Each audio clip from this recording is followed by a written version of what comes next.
Have you seen the movie Minority Report? If you have, you will remember its chilling portrayal of a world where three psychics, called precogs, are able to predict future events. As a result, you can be arrested for the murder you're about to commit, and not just for the crimes you've already committed. They, whoever they are, know what you're going to do before you do it. This system of prediction is combined in the movie with a rather sinister, cyborg-like law enforcement mechanism. A universal identification system using retina scans that links to a giant database that remembers everything about you.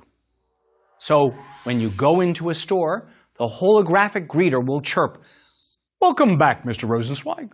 Will you be looking for another pair of shoes today?" They too know everything you've ever done in your life. You have a permanent record. The image is, in a word, horrifying. It portrays a world where everything about you is known and where your future actions can be predicted and anticipated with great accuracy. Fortunately, it's fiction, of course. But nobody is sure for how much longer. Today, we refer to this 5 o'clock shadow of information technology as the problem of big data. Every click you take in cyberspace can be tracked. Your cell phone broadcasts your geolocation, and all your purchases and phone calls are cataloged somewhere. Taken together, this information can be analyzed to paint a picture of you, one that increasingly others can see. It may define who you are and let users predict what you will do in the future. The result is a real loss of privacy. After all, the big problem with such data is the magnification of its effects by how pervasive it is. In an increasingly networked world, personal information is widely collected and widely available. As the storehouse of personal data has grown, so have governmental and commercial efforts to use the data for their own purposes. Commercial enterprises solicit new customers with targeted ads.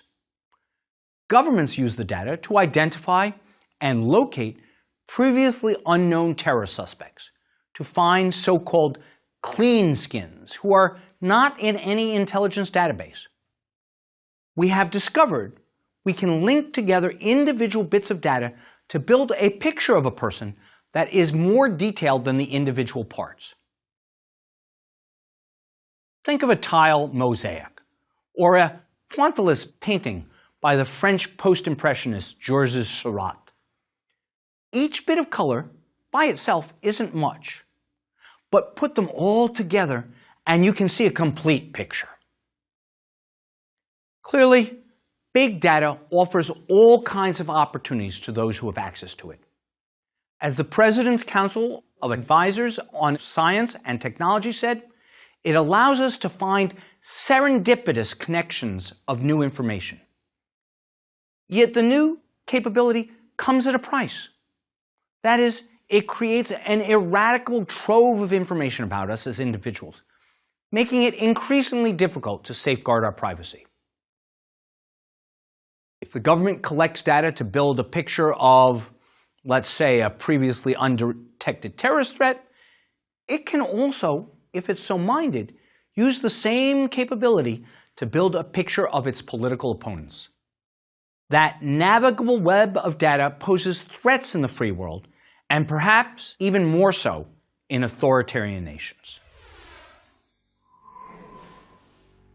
In thinking about this capability and the opportunities and threats it presents, we sometimes talk out of both sides of our mouths. Early in the century, there was significant hype surrounding the government's launch of one such big data program, known as Total Information Awareness. It was a research project of the Defense Advanced Research Projects Agency, or DARPA, in the immediate aftermath of the September 11, 2001 terror attacks. DARPA's working premise was that advanced data analysis techniques could be used to search the information space of commercial and public sector data and identify threat signatures indicative of a terrorist threat. Because this would have given the government access to vast quantities of data about individuals, it was decried as the harbinger of Big Brother and eventually killed. Compare that public condemnation and the government's reflexive response with the subsequent almost universal criticism of the intelligence sector's inability to connect the dots prior to a subsequent terrorist plot.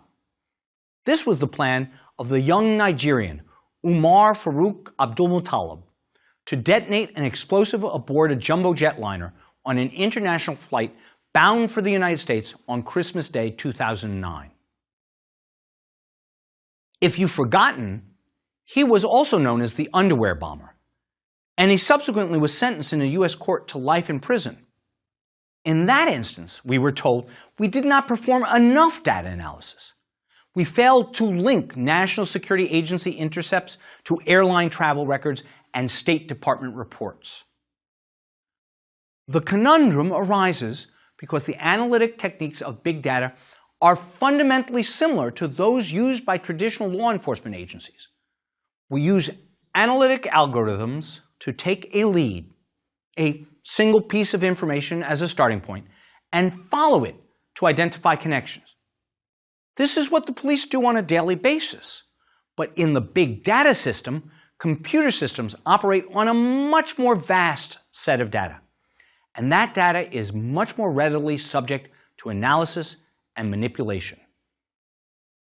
As a result, the differences in degree between what the police used to do and what computer analysis can do today tend to become differences in kind. To put the issue in perspective, consider a partial listing of relevant databases that might be collected by the government or by a commercial enterprise and used to build a picture of you. Credit card purchases, telephone calls, criminal records, real estate purchases, travel itineraries, and so on.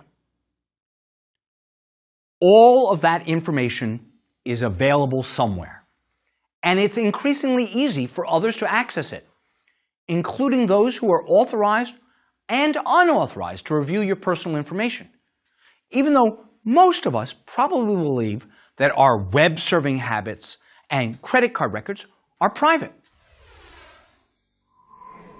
The ability to collect and analyze vast quantities of data is a fundamental change caused by technological advances that, like King Canute's fabled tide, cannot be stopped or slowed. The phenomenon derives from two related and distinct trends: increases in computing power and decreases in data storage costs. Computer processor capacity today is 10 million times greater than in 1970. The power of this added processing capacity translates almost directly into processing speed. It's what drives Google information gathering and Walmart's global purchasing system. And there's no current expectation that chip capacity limits have been reached. Data storage costs, by contrast, have been decreasing at a logarithmic rate, almost identical in pace to the increases in chip capacity, but in the other direction. What this means is that while in 1984 it cost roughly $200 to store a megabyte of data, by 1999 that expense had sunk to 75 cents. Recently, you could buy 100 megabytes of data storage capacity for a penny, or you could purchase a 2 terabyte storage device for less than $100. A terabyte, by the way, is roughly 1 trillion bytes of data. That's a huge volume for storing simple alphanumeric information. Indeed, one can readily imagine petabyte or even exabyte-sized personal storage devices. A petabyte is 1 million gigabytes. An exabyte is 1 billion gigabytes. Now, a few years ago, the entire internet accounted for roughly 500 exabytes of data. In a decade or less, that amount of storage capacity might be available to a small corporation, or even your son in his bedroom. So just imagine what a large corporation or government can purchase and maintain. Here's a practical way of thinking about it. In 1984, you needed about $400,000 worth of storage capacity to capture a 2 gigabyte movie, which today you can stream on Netflix in about 2 hours, or maybe a bit less. So, the story of technology requires us to answer this question. What happens when ever quicker processing power meets ever cheaper storage capacity? Here's how Samuel Palmisano put it in a speech in September 2011 when he was the CEO of IBM. We are all aware of the approximately 2 billion people now on the internet. This number is growing rapidly in every part of the world thanks to the explosion of mobile technology. But there are also upwards of 1 trillion interconnected and intelligent objects and organisms, what some call the Internet of Things. All of this is generating vast stores of information. It is estimated that there will be 44 times as much data and content coming over the next decade, reaching 35 zettabytes in 2020. A zettabyte is a massive amount of data. It is a 1 followed by 21 zeros. Put another way, it is roughly the entire corpus of human information created from the beginning of time until the year 2000. And now, we produce that same amount of human data almost every month. Our law and policy thinking hasn't caught up with this new reality yet. Several years ago, Scott McNealy, who was then the CEO of Sun Microsystems, surveyed the state of available technology, which was about 1/1000th as powerful as today's data processing capacity, and said, "Privacy is dead. Get over it." He was describing the loss of public anonymity. That is, our dwindling capacity to act, whether physically or in cyberspace, without anyone having the technological capacity to permanently record and retain data about this activity for later analysis. US law has a phrase that describes this phenomenon. We call public anonymity practical obscurity. The idea is simple. Even though there are public records, in practice they can't be found. So your privacy is protected by a veil of obscurity. Derived from a 1989 Supreme Court case, Department of Justice versus the Reporters Committee for Freedom of the Press, the origin of the phrase practical obscurity is instructive in illuminating the effects of such changes in technology. Back in the late 1980s, practically the dawn of time for personal computers, the Department of Justice went to great trouble to create a database with information about the criminal records of known offenders. Back then, these records were kept in disparate local, state, and federal databases. Arrest records might be held by a local police station, charging records by a county district attorney, and disposition and sentencing records by a state court. Federal records were still held by other law enforcement authorities, attorneys, and courts. All of these records were generally public, and in theory available for inspection by the media and private citizens. But in practice, the information was so widely scattered that no crusading journalist or enterprising individual could incur the expense of finding it all and creating a comprehensive dossier on any individual. Each of us was, in a phrase, practically obscure. Only the federal government possessed the degree of need and adequacy of resources to undertake the task of creating the precursor of what is today the National Crime Information Center. At very great expense, the Department of Justice began to collect criminal records on a small number of criminals, mostly prominent mafia dons, who were of national interest. The Reporters Committee case was a powerful expression of the strength of the idea of practical obscurity.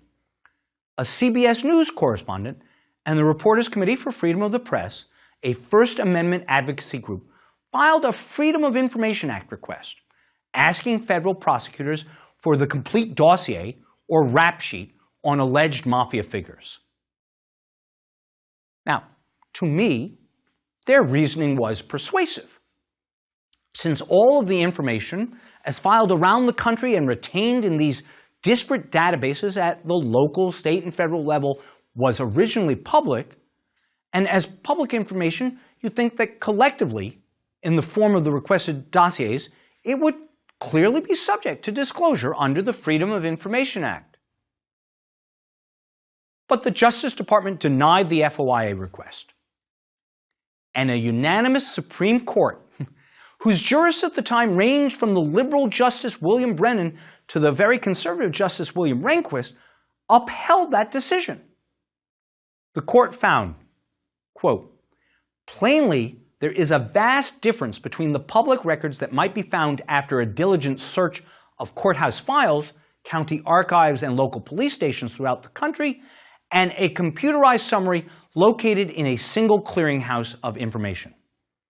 Because of that distinction, the justices concluded that privacy interests in maintaining the practical obscurity of rap sheet information will always be high. Alas, the court's confidence that obscurity will always be high has had a half-life of fewer than 20 years. Large data collection and aggregation companies with names like Experian and ChoicePoint began to harvest by hand public records from government databases. Paper records are now digitized, electric records downloaded. These data aggregation companies systematically compile birth records, credit and conviction records, real estate transactions and liens, bridal registries, and even kennel club records. One company, Axiom, estimates that it holds on average approximately 1,500 pieces of data on each and every adult American. Anyone with enough data and sufficient computing power can develop a detailed picture of virtually any identifiable individual. That picture might reveal your food preferences or your underwear size, might tell us something about your politics or your friends' politics. Indeed, political candidates for office these days have at their disposal some of the largest and most effective databases ever assembled.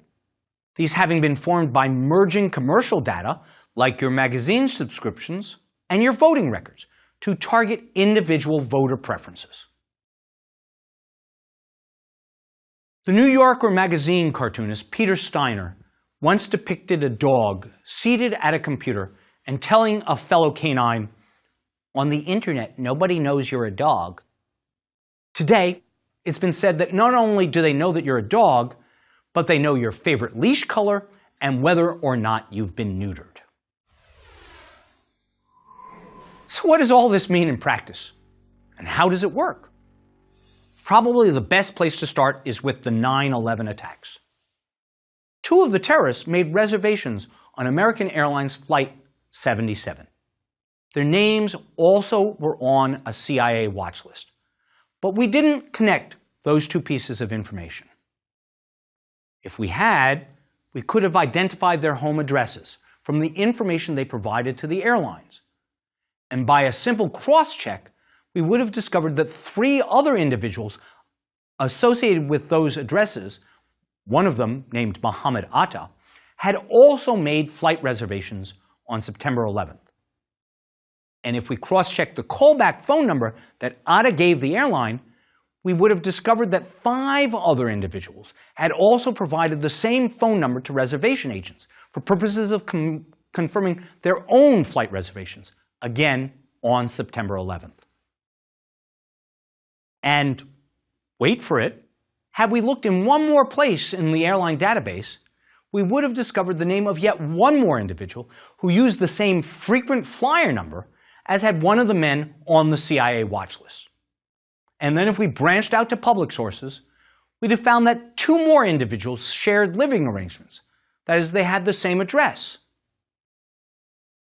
Finally, the remaining 6 individuals associated with hijacking 4 commercial airplanes on that date and launching them like missiles into the World Trade Center in New York and into the Pentagon at Washington, D.C., as well as the lone misfire that went astray on the empty field in Pennsylvania, could have been identified through a routine review of the U.S. Immigration and Naturalization Service's records.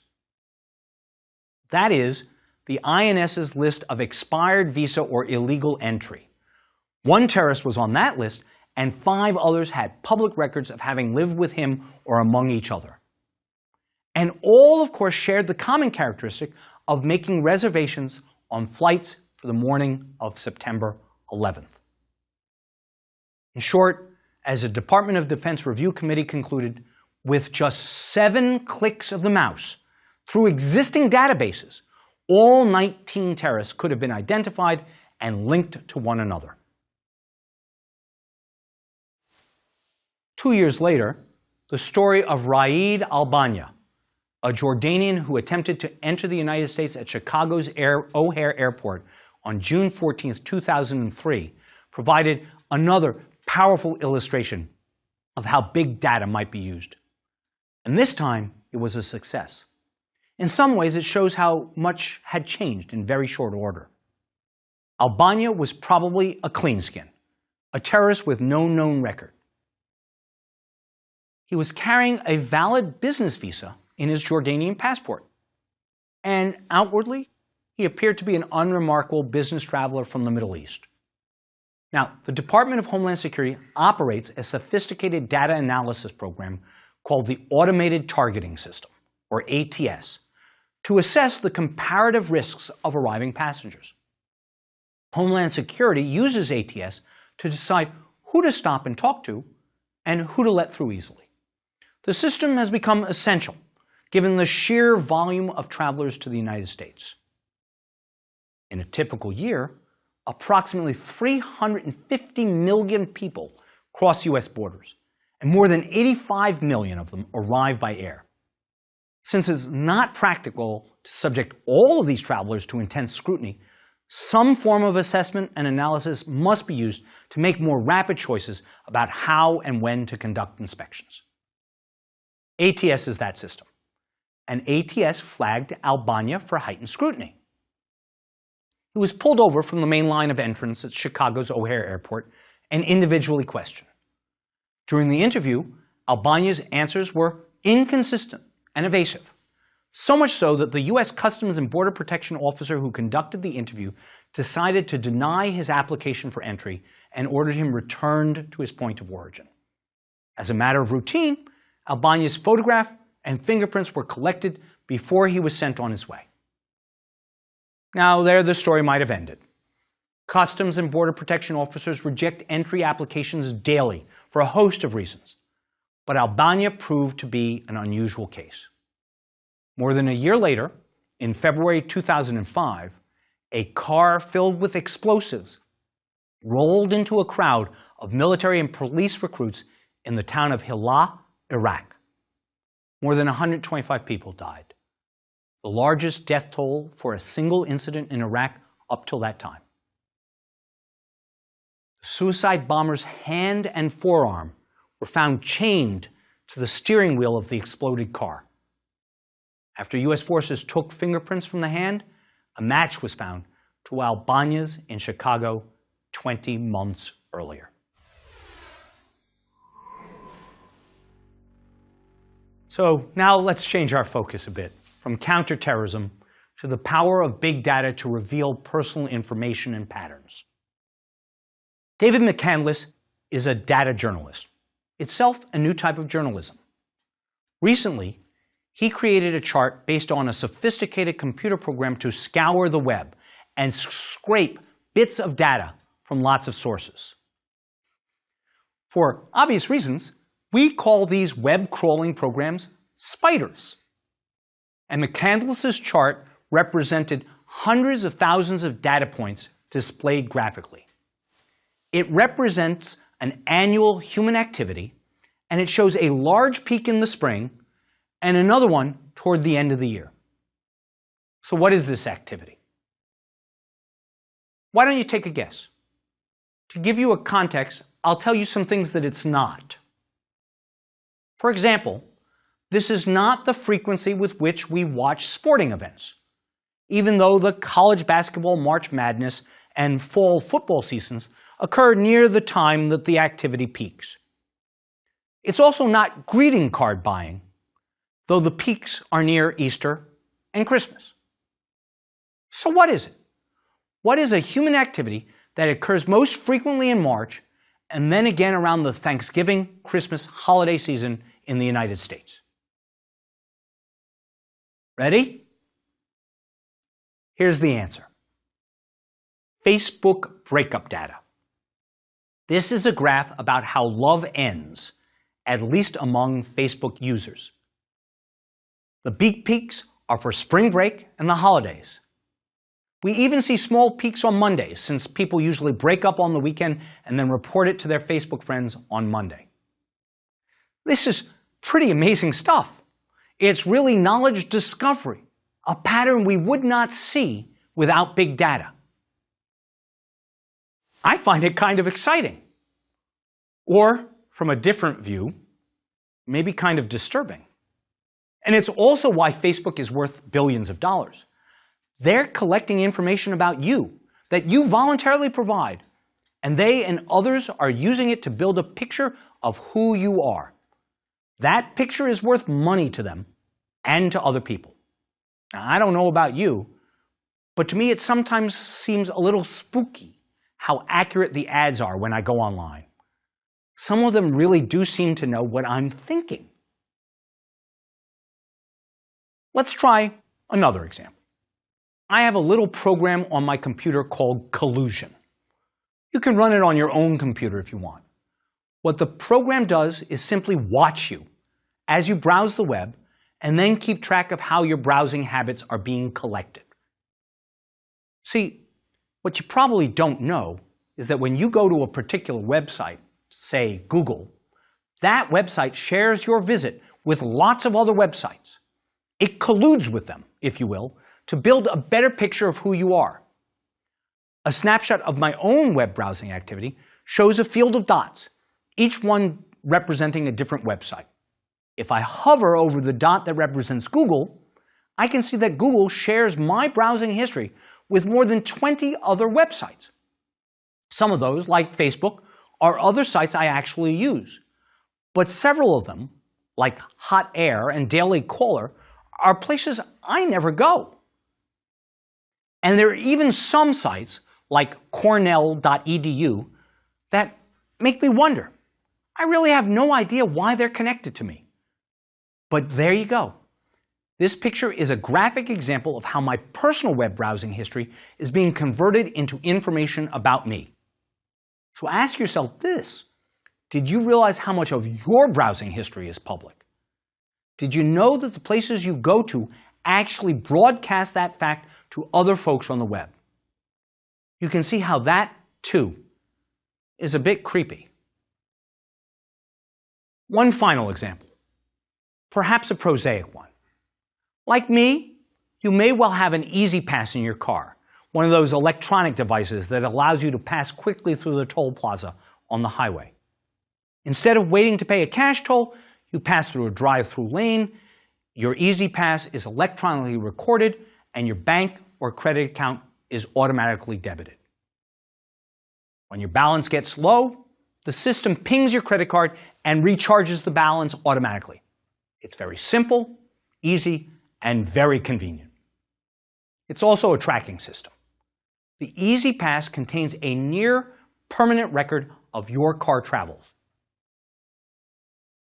In recent years, many have come to see this as a treasure trove for tracking. For the police, it tracks criminal suspects. For divorce lawyers, it tells a travel pattern for cheating husbands or wives. And that, it seems to me, gets a bit beyond creepy and into fairly intrusive and almost Stasi-like territory. But that's where we are today. Big data is all part of the big picture of our lives, pretty much whether we like it or not.